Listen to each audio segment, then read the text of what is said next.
نحمده ونصلي على رسوله الكريم اعوذ بالله من الشیطان الرجیم بسم اللہ الرحمن الرحیم فاصدع بما تؤمر واعرض عن المشرکین سورہ الحجر کی آیت نمبر 94 4 ہجری میں نبی صلی اللہ علیہ وسلم پر نازل ہوتی ہے، اور جس میں یہ حکم دیا جاتا ہے کہ اب آپ جو ہے واشگاف اعلان میں نبوت کا اعلان کریں، لوگوں کو حق کی دعوت دیں، جس کے سلسلے میں پچھلے سیشن میں ہم نے یہ ڈسکس کیا تھا کہ نبی صلی اللہ علیہ وسلم اپنے خاندان کے لوگوں کو بلاتے ہیں، دعوت عشیر کرتے ہیں ایک دفعہ، پھر دوسری دفعہ، اور پھر 490 میں جو ہے وہ نبی صلی اللہ علیہ وسلم کوہ صفا پر جو ہے سب لوگوں کو بلاتے ہیں اور وہاں دعوت کا، وہاں تبلیغ کا، وہاں اپنے مشن کا اعلان کرتے ہیں،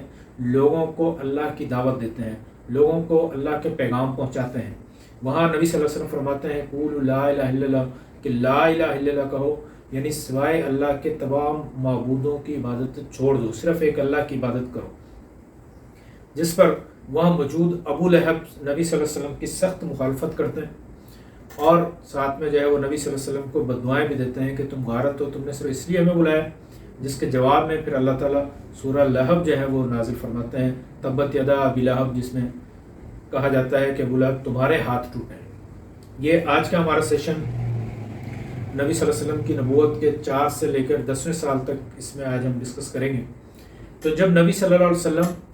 اپنی دعوت کا آغاز کرتے ہیں تو مشرکین کی طرف سے، اہل مکہ کی طرف سے سخت مخالفت کا آغاز کر دیا جاتا ہے۔ وہ اصل میں کیوں ہوتا ہے، ہم پہلے دیکھیں کہ نبی صلی اللہ علیہ وسلم کی دعوت کیا تھی، آپ صلی اللہ علیہ وسلم نے کیا میسج دینا شروع کیا تھا۔ آپ صلی اللہ علیہ وسلم فرماتے ہیں، چند اس کے چیدہ پوائنٹس ہیں کہ نبی صلی اللہ علیہ وسلم نے لوگوں کو اپنے جسم کی نجاست سے، کپڑوں کو میل کچیل سے پاک کرنے کا کہا۔ آپ صلی اللہ علیہ وسلم لوگوں کو کہتے ہیں کہ زبان کو گندی باتوں سے اور دل کو جھوٹے اعتقادات سے پاک کر لو، وعدے اور اقرار کی سخت پابندی کرو، لین دین میں کسی سے دغا نہ کریں،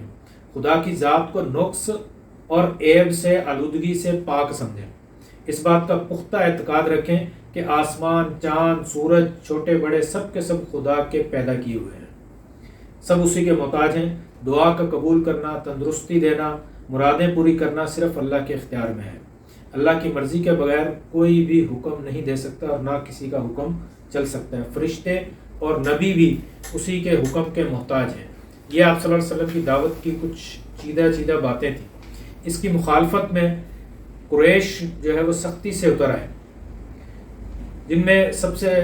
آگے ابو جہل تھا۔ یہاں ایک چھوٹے سے اور پوائنٹ کو ہم ڈسکس کریں کہ ابو جہل یعنی جہالت کیا چیز ہے۔ ہمارے ہاں عام طور پہ لوگ بیوقوف اور جہالت کو ایک ہی سمجھتے ہیں، لیکن بیوقوف اور جہالت میں بڑا فرق ہے۔ بیوقوف کا مطلب یہ ہے کہ جسے علم نہ ہو، اسے بیوقوف کہتے ہیں، یعنی بیوقوف ہونا کوئی شرمندگی والی بات نہیں ہے۔ بیوقوف ہونے کا مطلب یہ کہ اس چیز کے بارے میں کسی کو نہیں پتا، لیکن جاہل اس کو کہتے ہیں کہ جسے پتہ بھی ہو اور پھر وہ اپنی ضد پر اٹکے، یعنی کوئی جیسے ہم کہتے ہیں نا مرغے کی ایک ہی ٹانگ، یعنی پتہ بھی ہمیں کہ یہ بات غلط ہے لیکن پھر بھی ہم ضد پر اٹک جائیں کہ نہیں یہی بات صحیح ہے، تو ایسے شخص کو جو ہے وہ جاہل کہا جاتا ہے۔ تو جس میں ابو جہل یعنی جاہلوں کا سردار، جو کہ سمجھتا تھا، جانتا تھا کہ نبی صلی اللہ علیہ وسلم سچ پر ہیں، حق پر ہیں، وہ ہمیں صحیح بات کی طرف بلا رہے ہیں، لیکن پھر بھی وہ اپنی ضد پر اٹکا ہوا تھا۔ اور وہ ضد پہ کیوں تھا کہ صرف اس وجہ سے کہ میں سردار ہوں اور میں ایک نوجوان کی، اپنے بچوں کی بات کیوں مانوں، تو میری سرداری کا کیا ہوگا،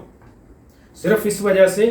کہ میں مکے کا سردار ہوں، میں سب سے زیادہ باشعور ہوں، ذی شعور ہوں، تو میں دوسروں کی بات کیوں مانوں، اگر میں نے بات مان لی تو میری سرداری کا کیا ہوگا۔ وہ صرف اس بات سے ضد پہ اٹکا ہوا تھا کہ میرے آباء و اجداد کے رسم و رواج سب کو میں چھوڑ کر ایک نئی بات کی طرف کیوں چلا جاؤں۔ اور بہت افسوس کے ساتھ ہمارے اندر بھی یہ خلیے جو ہیں وہ ابو جہل والے آج بھی ہمارے اندر موجود ہیں کہ ہم حق بات کو صرف اس لیے چھوڑ دیتے ہیں کہ یہ ہمارے خاندانی رسم و رواج کے خلاف ہے، ہمارے آباء و اجداد کی رسم و رواج کے خلاف ہے، لوگ ہمیں کیا کہیں گے، یہ ہم بچے کی بات مان رہے ہیں، ہم اپنے اسٹوڈنٹ کی بات مان رہے ہیں۔ تو یہ اصل میں یہ ہے جہالت کی نشانی۔ تو بیوقوف ہونا الگ بات ہے، جاہل ہونا الگ بات ہے، اور جاہلوں کا سردار یعنی ابو جہل۔ بہرحال تو مکہ کے جو رہائشگاہ تھے، جو مشرکین مکہ جنہیں ہم کہتے ہیں، انہوں نے سخت محاذرائی کا آغاز کر لیا اور نبی صلی اللہ علیہ وسلم کی سخت مخالفت پر اتر آئے۔ انہوں نے محاذ رائے کے مختلف انداز جو ہے وہ اپنانا شروع کر دیے، جس میں اگر ہم ان کو کیٹیگرائز کریں تو الگ الگ دیکھیں تو انہوں نے ایک یہ طریقہ اپنایا کہ وہ نبی صلی اللہ علیہ وسلم کا ہنسی مذاق اڑاتے، ٹھٹھا کرتے، آپ صلی اللہ علیہ وسلم کا استہزاء کرتے، تکذیب کرتے، آپ کا مذاق اڑاتے، یا انہوں نے آپ کی تعلیمات کو مسخ کرنا شروع کر دیا، یعنی اس کے بارے میں شکوک و شبہات پیدا کرنے شروع کر دی، پروپیگنڈا کرنا شروع کر دیا، جو کہ آج بھی آپ دیکھیں تو اس قسم کے پروپیگنڈے میڈیا کے ذریعے کیے جاتے ہیں۔ بہرحال انہوں نے نبی صلی اللہ علیہ وسلم کی جو تعلیمات تھیں ان کے خلاف شکوک پیدا کرنے شروع کر دیے کہ یہ تو کوئی جادوگر ہے، یہ ایک شاعر ہے، یہ اللہ کا کلام نہیں ہے، یہ تو کسی سے سیکھتا ہے، یا یہ محمد کاہن ہے۔ اس قسم کی باتیں جو ہیں وہ انہوں نے کرنا شروع کر دی۔ پھر اس کے ساتھ ساتھ پہلوں کے واقعات اور انسانوں سے قرآن کا مقابلہ جو ہے، افسانوں سے قرآن کا مقابلہ شروع کر دیا، جن میں ایک مشہور واقعہ یہ ہے کہ نضر بن حارث ایک شخص تھے، اس نے جب نبی صلی اللہ علیہ وسلم کی تعلیمات کو سنا تو وہ کہنے لگ گیا کہ یہ کچھ شاعر کا کلام نہیں ہے، یہ جادوگر کا کلام نہیں ہے، تو پھر کیا ہے؟ وہ کہتا ہے کہ یہ تو افسانے ہیں، یہ تو باتیں ہیں جو کہ دوسروں کی ہیں۔ تو اس نے پھر، یہ شخص بڑا گھوما پھرا اور حال احوال جانتا تھا لوگوں کے، اس نے پھر لوگوں کو نبی صلی اللہ علیہ وسلم کے مقابلے میں رستم اور اسفند بادشاہ تھا، اس کے جو واقعات ہیں وہ لوگوں کو سنانے شروع کر دیے، اور کہتا ہے کیا یہ واقعات محمد سے اچھے نہیں ہیں، محمد کی باتوں سے بہتر نہیں ہے؟ یعنی اس طرح سے اس نے جو ہے وہ نبی صلی اللہ علیہ وسلم کی تعلیمات کی جو ہے وہ مقابلہ کرنا شروع کر دیا، قرآن کے واقعات کا مقابلہ کرنا شروع کر دیا، کیونکہ نبی صلی اللہ علیہ وسلم جب قرآن میں واقعات سناتے عبرت کے لیے تو وہ اس کے مقابلے میں دوسروں کے واقعات سنانا شروع کر دیے اس نے۔ نمبر 4 پہ مشرکین نے ایک اور حربہ یہ اپنایا کہ وہ نبی صلی اللہ علیہ وسلم سے سودے بازی کرنے کے لیے تیار ہو گئے، یعنی انہوں نے ایک قافلہ وفد بھیجا جو کہ ابو طالب کے پاس بھی گئے، اور جا کے محمد صلی اللہ علیہ وسلم سے بھی انہوں نے بات کی کہ اگر محمد صلی اللہ علیہ وسلم کو کوئی چیز چاہیے، مثلا پیسہ چاہیے، تو ہم اتنا اس کو رقم دولت اکٹھی کر کے دیتے ہیں کہ آپ پورے عرب میں جو ہے وہ سب سے زیادہ امیر ہو جائیں گے۔ اگر کسی سے شادی کرنا چاہتے ہیں تو جس عورت سے آپ کہیں گے ہم آپ کی اس سے شادی کروا دیتے ہیں۔ اگر آپ پر کوئی جادو یا کہن کا کسی جن کا اثر ہے تو ہم اپنی جیب سے خرچہ کر کے، اور جب تک آپ ٹھیک نہیں ہوتے ہم اپنا اس کا خرچہ برداشت کریں گے۔ یا انہوں نے یہ سودے بازی بھی پیش کی کہ ایسا کرتے ہیں کہ ایک سال جو ہے وہ آپ کے رب کی جو ہے وہ اللہ کی عبادت کی جائے، ہم آپ کے ساتھ ہوں گے، اور پھر اگلے سال جو ہے وہ آپ ہمارے معبودوں کی جو ہے وہ عبادت کریں، یعنی لے دے کر کچھ نہ کچھ جو معاملہ جو ہے وہ بنا لیا جائے، گیو اینڈ ٹیک کوئی پالیسی جو ہے نا وہ بن لی جائے، کچھ سودے بازی کر لی جائے۔ لیکن نبی صلی اللہ علیہ وسلم نے ان سب کے مقابلے میں اللہ تعالیٰ نے سورہ کافرون جو نازل فرمائی، قل یا ایھا الکافرون، کہ تم اپنے معبودوں کی پوجا کرو، میں اپنے رب کی پوجا کروں گا، میرا تم سے یا تمہارے معبودوں سے کوئی واسطہ کچھ نہیں۔ تو اس طرح سے انہوں نے بہت سارے ہیلے بہانے، مختلف پالیسیاں اپنائیں تاکہ کسی طرح سے نبی صلی اللہ علیہ وسلم کو جو ہے وہ زیر کر لیا جائے، کسی طرح سے باؤنڈ کیا جائے، لیکن آپ صلی اللہ علیہ وسلم حق کے لیے کھڑے رہے اور تمام تکلیفیں، مصیبتیں اور مخالفت کو برداشت کرتے رہے۔ اس کے بعد جب انہوں نے دیکھا کوئی پالیسی کوئی کامیابی نہیں ہو رہی تو پھر وہ ظلم اور وجور پر جو ہے وہ ظلم و ستم پر اتر آئے۔ مکہ میں ایک کمیٹی بنائی گئی جو کہ 25 ممبران پر مشتمل تھی۔ انہوں نے یہ فیصلہ کیا کہ ظلم و تشدد کیا جائے، جور و ستم کیا جائے، اور اس میں کسی قسم کی کوئی جو ہے وہ کسر باقی نہ رکھی جائے۔ اس میں وہ نبی صلی اللہ علیہ وسلم پر مختلف قسم کے جو ہے وہ حربے استعمال کرتے، آپ کو تنگ کرتے۔ ابو لہب جو کہ آپ کا پڑوسی بھی تھا، چچا بھی تھا لیکن آپ کا پڑوسی بھی تھا، وہ اپنے گھر سے آپ کے گھر میں کچرا پھینکتے، بکری کی اوجڑی پھینکتے، اور ایسے وقت میں جب نبی صلی اللہ علیہ وسلم نماز پڑھ رہے ہوتے وہ آپ کے اوپر آ کر گرتی۔ جب وہ ہنڈیا پک رہی ہوتی، کچن میں سالن وغیرہ پک رہا ہوتا تو وہ اوپر سے وہ کچرا پھینکتے، جا کے ہنڈیا میں گر جاتا۔ تو اس طرح سے انہوں نے نبی صلی اللہ علیہ وسلم کو تنگ کرنا شروع کر دیا۔ ابو لہب کی بیوی ام جمیل وہ کانٹے اکٹھی کرتی، لکڑیاں اکٹھی کرتی اور نبی صلی اللہ علیہ وسلم کے راستے میں پھیلا دیتی۔ نبی صلی اللہ علیہ وسلم کے راستے میں کچرا پھینک دیا جاتا۔ جب آپ راستے میں سے گزر رہے ہوتے تو لوگ آپ کے اوپر کچرا پھینک دیتے۔ نبی صلی اللہ علیہ وسلم جب نماز پڑھ رہے ہوتے تو اوپر مختلف، ایک دفعہ اونٹ کی اوجری جو کہ کچرے سے بھری ہوئی تھی وہ لا کر آپ صلی اللہ علیہ وسلم جب سجدے میں گئے تو اوپر رکھ دی گئی، اور آپ صلی اللہ علیہ وسلم مسلسل سجدے میں ہی رہے۔ پھر حضرت فاطمہ آپ کی بیٹی آئیں اور انہوں نے جو ہے وہ اس اوجری کو اٹھایا اور پھر نبی صلی اللہ علیہ وسلم جو ہے وہ اٹھائے۔ تو اس طرح سے مختلف قسم کے ظلم و تشدد جو ہے وہ آپ صلی اللہ علیہ وسلم پر کیے گئے۔ ایک اور کہ نبی صلی اللہ علیہ وسلم کی 2 بیٹیاں ابو لہب کی بیٹوں سے ان کی شادی کی گئی تھی۔ بعثت سے پہلے آپ صلی اللہ علیہ وسلم کی 2 بیٹیاں رقیہ اور ام کلثوم، جن کی شادی ابو لہب کے بیٹے عتبہ اور عتیبہ سے شادی ہوئی تھی۔ لیکن جب نبی صلی اللہ علیہ وسلم نے نبوت کا اعلان کیا، ابو لہب سخت مخالفت میں آ گیا، تو اس نے اس دشمنی میں آ کر نہایت سختی کے ساتھ آپ کی دونوں بیٹیوں کو طلاق دے کر آپ کے گھر میں بٹھا دیا، ان کو روانہ کر دیا۔ تو یہ ایک ظلم و ستم تھا نبی صلی اللہ علیہ وسلم پر، جو کہ مکہ میں ایک معزز بھی تھے، سردار کے بیٹے بھی تھے، جن کو ابو طالب کی حمایت بھی حاصل تھی۔ مکہ والے آپ کی شخصیت کے گرویدہ بھی تھے، آپ کو صادق اور امین بھی جانتے تھے۔ ان سب کے باوجود آپ کے ساتھ یہ ظلم تھا۔ تو ذرا غور کریں کہ جو عام مسلمان تھے، جو غریب لوگ مسلمان ہو رہے تھے، ان کے ساتھ کیا سلوک ہوتا ہوگا۔ ان کے بارے میں اگر آپ دیکھیں، حضرت عثمان بن عفان جب مسلمان ہوئے تو ان کا چچا انہیں کھجور کی چٹائی کے اندر لپیٹ کر اور جو ہے نیچے سے دھوئیں کی جو ہے وہ آگ جلا کر اس سے دھواں دیتا تھا، یعنی ان کو جو ہے وہ تکلیف دی جاتی تھی۔ مصعب بن عمیر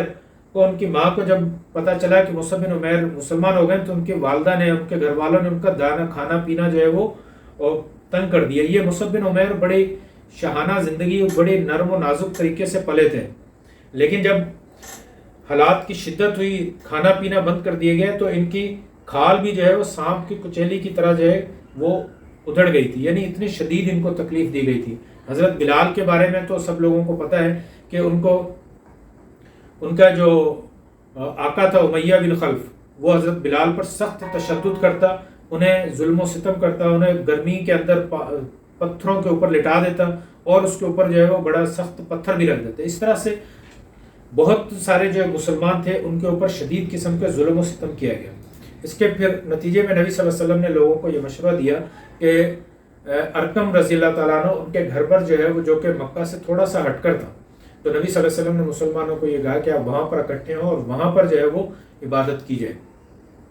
وہاں پر پھر تمام مسلمان وہاں پہ اکٹھے ہوتے اور وہیں پر پھر وہ عبادت کرتے، نماز پڑھتے یا مشورہ کرتے یا تعلیم کے حوالے سے وہیں پر وہ اکٹھے ہوتے۔ تو یہ 4 نبوی میں، 5 نبوی میں اس طرح سے یہ سارے واقعات پیش آتے ہیں۔ 5 نبوی میں جب یہ سارے ظلم بہت زیادہ بڑھ گیا تو پھر نبی صلی اللہ علیہ وسلم نے حبشہ کی طرف ہجرت کی اجازت فرما دی کہ مسلمان جو ہے وہ مکہ کے مظالم سے، مشرکین کے مظالم سے نجات پانے کے لیے حبشہ کی طرف جو ہے وہ ہجرت کر لیں۔ حبشہ میں نجاشی بادشاہ تھا جو کہ نبی صلی اللہ علیہ وسلم ان کو جانتے تھے۔ نبی صلی اللہ علیہ وسلم ان کو جانتے تھے کہ ان کے ملک میں ظلم و ستم نہیں ہے، وہاں پر فریاد سنی جاتی ہے، وہاں پر ناانصافی نہیں ہوتی تھی، اس لیے نبی صلی اللہ علیہ وسلم نے ہجرت کا مشورہ دیا۔ اور رجب 5 نبوی میں 12 افراد، جس میں 12 مرد اور 4 عورتیں، جن میں خصوصی طور پر نبی صلی اللہ علیہ وسلم کے داماد یعنی عثمان رضی اللہ تعالیٰ عنہ اور ان کی اہلیہ نبی صلی اللہ علیہ وسلم کی بیٹی رقیہ،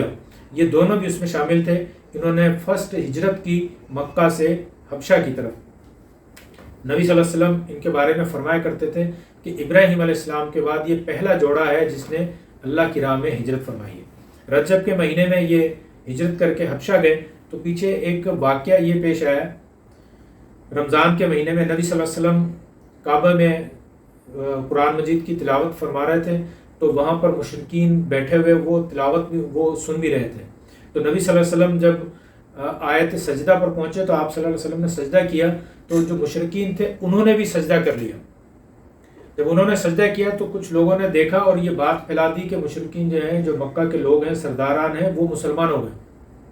یہ خبر پھیلتے پھیلتے حبشہ تک پہنچ گئی اور وہاں سے کچھ مسلمان جو ہے وہ سمجھے کہ جب مسلمان، یہ مکہ کے مشرکین سرداران مسلمان ہو چکے ہیں تو اب پھر ہمیں اپنے علاقے کی طرف جانا چاہیے، تو وہ واپس آ گئے۔ لیکن جب مکہ کے قریب پہنچے تو پتہ چلا کہ یہ خبر، یہ افواہ جھوٹی تھی، پھر وہ واپس چلے گئے۔ اور پھر جو ہے وہ نبی صلی اللہ علیہ وسلم نے اور لوگوں کو بھی ہجرت کی جو ہے وہ اجازت دے دی۔ دوسری ہجرت میں 83 مرد اور 18 عورتیں، یہ حبشہ کی طرف جو ہے وہ دوسری ہجرت ہوتی ہے 5 نبوی میں۔ پہلی ہجرت 5 نبوی رجب میں، اور رمضان میں وہ لوگ واپس آتے ہیں غلط فہمی کی وجہ سے۔ اس کے بعد پھر جو ہے وہ دوسری ہجرت 5 نبوی میں ہی، جس میں 83 مرد اور 18 عورتیں نبی صلی اللہ علیہ وسلم کی اجازت سے ہجرت کر کے وہاں جاتے ہیں۔ جب مشرکین دیکھتے ہیں کہ یہ مسلمان تو وہاں چلے گئے تو وہ اپنا ایک قافلہ، جس میں عمر بن عاص اور عبداللہ بن ابی ربیع، ان کو جو ہے وہ سفیر بنا کر بھیجتے ہیں نجاشی بادشاہ کے پاس، تاکہ وہاں جا کے ہمارے ان لوگوں کو واپس لے کر آئیں۔ یہ وہاں جا کے انہیں کہتے ہیں کہ ہمارے کچھ قیدی بھاگ کر آ گئے ہیں،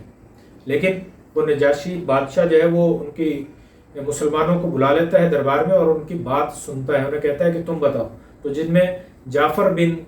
ابو طالب، جنہیں جعفر تیار بھی کہا جاتا ہے، وہ جعفر رضی اللہ تعالیٰ عنہ جو ہے وہ ان سے بات چیت کرتے ہیں اور اللہ کا قرآن سورہ مریم انہیں سناتے ہیں، جس پر نجاشی بادشاہ جو ہے وہ مشرکین کو، عمر بن عاص کو اور عبداللہ بن ابی ربیع کو انہیں منع کر دیتا ہے کہ اب ان کو یہاں سے میں نہیں جانے دوں گا، یہ جب تک چاہیں یہاں پر امن کے ساتھ رہ سکتے ہیں. تو اس طرح کافر کے جو سفیر تھے مشرکین کے، وہ واپس ناکام لوٹتے ہیں. یہ 690 میں یہ سارا واقعہ ہوتا ہے، ان کی ناکام سفارتکاری ہوتی ہے. 690 میں ایک اور بڑا اہم واقعہ ہوتا ہے جس میں حمزہ بن عبد المطلب یعنی نبی صلی اللہ علیہ وسلم کے جو چچا ہیں وہ بھی اسلام قبول کرتے ہیں، اور ان کے 3 دن کے بعد عمر بن خطاب رضی اللہ تعالیٰ عنہ وہ بھی اسلام قبول کر لیتے ہیں. یہ 690 میں یہ واقعات ہوتے ہیں، اور یہ دونوں بہت اہم شخصیات تھے، ان کی بہت روب دبدبہ اور ان کا ایک روب تھا وہاں پر، اس کی وجہ سے مشرکین اور بہت پریشان ہو جاتے ہیں. پھر آخر جو ہے وہ ابو طالب کے پاس بار بار جاتے ہیں اور وہاں جا کر ابو طالب کو قتل کی دھمکیاں دیتے ہیں کہ ہم محمد بن عبداللہ کا قتل کر دیں گے. اس میں وہ ایک مشورہ بھی دیتے ہیں ابو طالب کو کہ آپ ہمارا ایک نوجوان جو تھا اس کو آپ رکھ لیں، یہ خوبصورت بھی ہیں، جوان بھی ہیں، اور اس کے بدلے میں محمد ہمیں دے دیں، ہم اسے قتل کر دیں گے. تو ابو طالب کہتے ہیں کہ یہ تم نے تو بڑے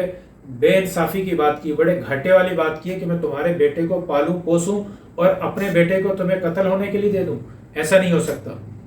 تو ابو طالب اس سے منع کر دیتے ہیں، جس سے مشرکین جو ہے وہ بڑی شرمندگی کے ساتھ پھر وہ ناکامی کے ساتھ واپس آ جاتے ہیں. یہ 690 کے سارے واقعات. 790 میں مشرکین پھر بیٹھ کر یہ فیصلہ کرتے ہیں کہ اب جو ہے وہ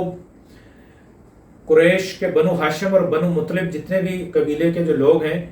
خاندان کے جو لوگ ہیں، ان کا مکمل بائیکاٹ کیا جائے. وہ 1 محرم میں ان کے بائیکاٹ کا اعلان کرتے ہیں، اور شعیب ابی طالب میں ان سب کو بائیکاٹ کر دیتے ہیں کہ اب بنو ہاشم اور بنو عبد المطلب کے لوگوں کے ساتھ نہ کوئی لین دین کرے گا، نہ کاروبار ہوگا، نہ ان کے ساتھ شادیاں ہوں گی، نہ ان کے ساتھ بات چیت ہوگی، نہ ان کو کوئی کھانا دیا جائے گا. ان کو اس شعیب ابی طالب یعنی سوادی میں ان کو محصور کر دیا جاتا ہے. نبی صلی اللہ علیہ وسلم فرماتے ہیں کہ بڑے سخت حالات میں وہاں محصور کیا گیا، اور وہاں پر اتنے سخت حالات تھے کہ ہم نے درختوں کے پتے کھا کھا کر جو ہے وہ گزارا کیا. نبی صلی اللہ علیہ وسلم وہاں پر 3 سال تک جو ہے وہ محصور ہوتے ہیں. سوشل بائیکاٹ کیا جاتا ہے، کوئی لوگ وہاں پر نہیں آتے، اور یہ بائیکاٹ کی جو تحریر ہے وہ لکھ کر کعبہ کے اندر جو ہے وہ اس کو رکھ دیا جاتا ہے. محصوری کے باوجود نبی صلی اللہ علیہ وسلم اور دوسرے مسلمان ایام حج میں باہر نکلتے اور لوگوں کو دعوت اسلام بھی پیش کرتے ہیں. پھر یہ 3 سال وہاں پر گزرتے ہیں، اور 1090 میں کچھ قریش کے کچھ سمجھدار لوگ وہ اس بات پر راضی ہو جاتے ہیں کہ یہ معاہدہ ختم ہونا چاہیے. قریش یہ بنو ہاشم اور بنو مطلب کو ان کو اس ظلم و ستم سے نجات دلوانی چاہیے. وہ اس کے لیے کوششیں کرتے ہیں، اور آخر ایک دن جو ہے وہ کعبے میں وہاں جب سب لوگ بیٹھے ہوتے ہیں تو وہ اعلان کرتے ہیں کہ یہ ایک غلط رویہ ہے، ہمیں یہ ظلم و ستم ختم کرنا چاہیے. اتنے میں وہاں ابو طالب بھی وہاں موجود ہوتے ہیں. ابو طالب کو نبی صلی اللہ علیہ وسلم نے کہا ہوتا ہے کہ رات کو وہ بتاتے ہیں نبی صلی اللہ علیہ وسلم کہ مجھے اللہ نے بتایا کہ وہ اس معاہدے کو دیمک نے یعنی وہ کچھ کیڑوں نے جو ہے وہ پوری طرح سے کھا لیا ہے. اس میں صرف جہاں جہاں اللہ کا نام ہے وہ باقی ہے، باقی ساری تحریر جو ہے وہ کیڑے کھا چکے ہیں. عبد المطلب ابو طالب وہاں سب کو کہتے ہیں کہ مجھے محمد نے یہ بتایا ہے کہ اس معاہدے کی تحریر کو کیڑوں نے کھا لی ہے، تو اگر یہ محمد کی بات صحیح ہے تو پھر اس معاہدے کو ختم کر دیتے ہیں، اور اگر محمد نے یہ بات جھوٹ کہی ہے تو پھر میں راستے سے نکل جاؤں گا، پھر تم جو چاہے محمد سے کر دیں. تو وہ ابو جہل اور دوسرے لوگ کہتے ہیں کہ یہ بڑے انصاف کی بات ہے، اور ابو جہل وہاں سے اندر سے جب وہ اٹھا کر لے کر آتے ہیں اس کو معاہدے کو کھولا جاتا ہے تو اس میں دیکھتے ہیں کہ وہ حقیقتاً تمام تحریر کو وہ کیڑے مکوڑے کھا چکے ہوتے ہیں. صرف جہاں جہاں تحریر میں اللہ کا نام موجود تھا وہ صحیح سلامت تھا. لیکن پھر جو ہے وہ مشرکین اپنی بات سے مکر جاتے ہیں، لیکن یہاں وہ معاہدہ جو ہے وہ ختم ہو جاتا ہے، اور وہ سوشل بائیکاٹ جو ہے وہ ختم ہو جاتا ہے 1090 میں. یعنی 790 1 محرم سے وہ سوشل بائیکاٹ شروع ہوتا ہے، اور 1 محرم 1090 کو جو ہے وہ یہ معاہدہ ختم ہوتا ہے. آج کے سیشن کو یہیں ختم کرتے ہیں. اپنا اور اپنے دوستوں کا خیال رکھیے گا. نیکسٹ سیشن میں ہم انشاءاللہ جو ہے وہ 10 11 12 13 90 کے جو اہم واقعات اس پہ بات کریں گے. بہت شکریہ. وآخر دعوانا الحمدللہ رب العالمین. السلام علیکم ورحمۃ اللہ وبرکاتہ.